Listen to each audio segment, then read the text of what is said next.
रविवार की बड़ी महिमा है अपने आप में। स्नाने दाने जपे होमे ब्राह्मण नाम च तर्पणे। रविवार के दिन स्नान करके दान की भावना रखता हुआ आदिवारादिवारेषु सर्वज्ञो जगदीश्वरः। रविवार के दिन भगवान सूर्य को वंदन प्रणाम करता हुआ यदि व्यक्ति भगवान महादेव की पूजा करता है तो दुश्मन भी उसका सम्मान करेगा। तो एकदम बैरी है, दुश्मन है, उसको देखते ही वो आकर्षित हो जाएगा। ये रविवार के दिन के भगवान शंकर के महारुद्राभिषेक की इतनी बड़ी महिमा इस ग्रंथ में बताई गई।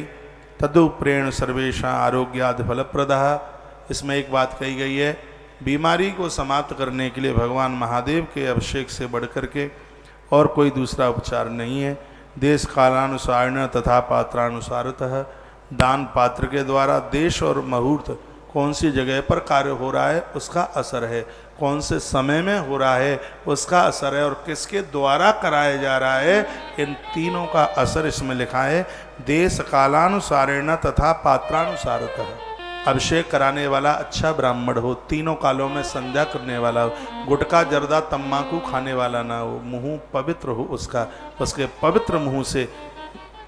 पवित्र मुंह से मंत्र निकले, ये पात्र है। फिर लिखा गया है देश कौन सी जगह पर है। घर में अभिषेक करोगे तो उसका फल कुछ और है। उज्जैन जैसे महातीर्थ में, अरे भैया जो सप्तपुरी में से एक है, क्षिप्रा का किनारा है, तो इस देश की अपने आप में बहुत बड़ी महिमा है। स्थान, देश में से स्थान, स्थान की महिमा है। और शंकर कहते हैं काल, समय की भी बड़ी महिमा है। और समय में कराओगे तो उसका कुछ और फल है, लेकिन आप शिवरात्रि पर कराओगे, सावन के महीने में कराओगे तो उसका तो फल अपने आप में विशेष है ही। इसलिए कह दिया देश कालानुसारेण तद्रूपेण सर्वेषां आरोग्यादि फलप्रदः। हे नंदी, फल के ऊपर, निरोगता के ऊपर देश काल और पात्र की बहुत ही विशेषता होती है। लोग कहते हैं हमारे यहाँ पंडित जी आए थे और हमने पूजा कराई, हमें तो उसका कुछ मिला ही नहीं। इसमें पंडित जी का, आचार्य का बहुत बड़ा प्रभाव होता है, बहुत बड़ा। एक टीचर को 3000 रुपया तनख्वाह मिलती है, 1 घंटा पढ़ाने को जाता है। एक ऐसा भी शिक्षक है वो 1 घंटे पढ़ाने के 50,000 रुपया लेता है। उनकी योग्यता है, उनकी गुणवत्ता है दोनों की। कोई तो दोनों में अंतर है, बिल्कुल अंतर है, बिल्कुल। ब्राह्मण की एकाग्रचित्तता, ब्राह्मण का संयम, ब्राह्मण का नित्य नैमित्त कर्म, शंकर भगवान की भाषा में इस पूजा में यही श्रेयस्कर होता है।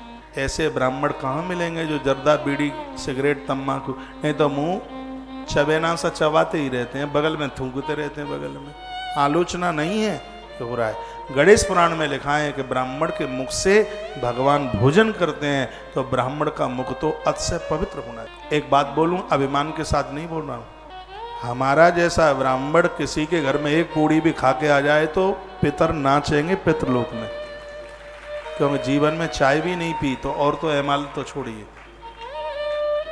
पूरे जीवन की बात कर रहा हूं, जन्म से लेकर चाय पी नहीं। गुटखा, बीड़ी, सिगरेट, तम्बाकू पता ही नहीं है कि ये भी कुछ, इसका भी कोई स्वाद होता होगा। सभी ब्राह्मण को ऐसा ही होना चाहिए।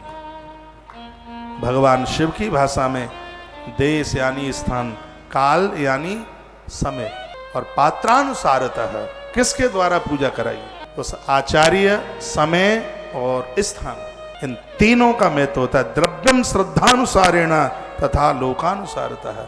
जो भी द्रव्य आप खर्च कर रहे हैं, पैसा खर्च कर रहे हैं, उसमें अश्रद्धा नहीं, उसमें श्रद्धा होनी चाहिए। ऐसा समझ करके नहीं कि पंडित जी खुश हो जाएंगे बड़ी नोट देख करके, ऐसा सोच करके हम इनको ज्यादा देंगे तो ये कहीं इनके काम में आएंगे, इनकी जरूरत में आएंगे, मेरा धन धर्म में लग जाएगा, ऐसा भाव होना चाहिए। पैसा देने में, द्रव्य दिखाने में श्रद्धा लिखा है, अहंकार नहीं, दक्षिणा दिखाने के लिए नहीं।